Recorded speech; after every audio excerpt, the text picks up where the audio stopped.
آنے والے سال تینوں کانگریس، BRS، BJP بڑی سیاسی پارٹیوں کے لیے چیلنجوں سے بھرا ہوگا۔ آئندہ الیکشن میں طاقت کے مظاہرے کے لیے حکومت پرعزم۔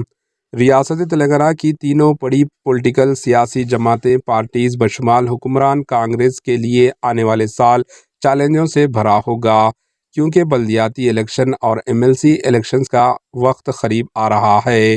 کانگریس ریونت ریڈی سرکار کی تشکیل کے 1 سال مکمل ہونے کے ساتھ حکمران کانگریس آئندہ انتخابات میں اپنے طاقت کا مظاہرہ کرنے کے لیے پرعزم ہے۔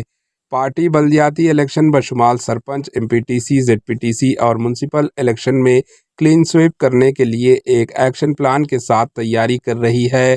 دوسری طرف BRS، جو ریاست میں سب سے بڑی اپوزیشن پارٹی ہے اور اپنے قائدین کے پارٹی سے انحراف کے مسئلے سے جوجھ رہی ہے، اپنی ناکامیوں کو دور کرنے اور دوبارہ فعال و کارکرد ہونے کے لیے حکمت عملی بنا رہی ہے۔ ضمنی سطح پر پارٹی ابھی بھی کافی مضبوط ہے۔ سابق چیف منسٹر کے چندرشیکھر راؤ KCR کی قیادت میں پارٹی اپنے کیڈر کی تعمیر نو اور اسمبلی الیکشن میں دوبارہ اقتدار حاصل کرنے کے لیے اپنی لڑائی جاری رکھنے کے لیے ایک جامع منصوبے پر کام کر رہی ہے۔ اسی دوران BJP MLC اور بلدیاتی الیکشنز دونوں میں کامیابی پر نظریں جمائے ہوئے ہے۔ ریاست میں BJP آسمان پر اڑتی نظر آ رہی ہے۔ پارلیمانی الیکشن میں 8 حلقوں پر کامیابی نے پارٹی کے اعتماد میں زبردست اضافہ کیا۔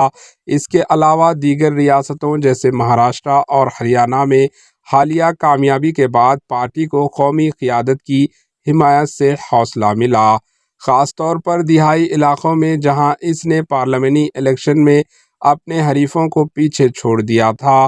پارٹی مزید مضبوط بننے کام کر رہی ہے۔ Bureau report, AHN news. ہمارے AHN نیوز کو سبسکرائب کریے تاکہ آپ کو نوٹیفیکیشنز آتے رہے وقت پر۔